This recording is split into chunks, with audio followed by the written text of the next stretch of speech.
आंध्र प्रदेश के अनंतपुर सरकारी अस्पताल में दिल दहला देने वाला वाकया पेश आया। सांस लेने में तकलीफ के सबब धर्मावरम से ताल्लुक रखने वाला राजू गवर्नमेंट हॉस्पिटल पहुंचा।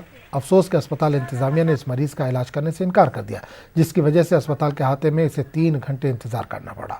इंतजार करते करते इसकी वहीं पर मौत हो गई। कोरोना मर्ज ने इंसान के ही नहीं बल्कि इंसानियत के जज्बे को भी जैसे खत्म कर दिया है।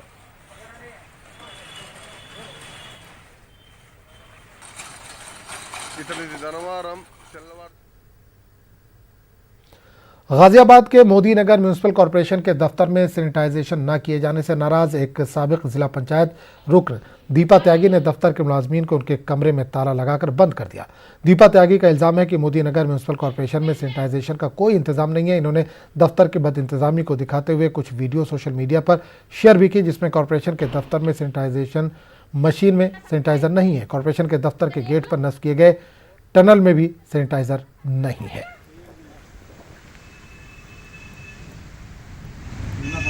देखो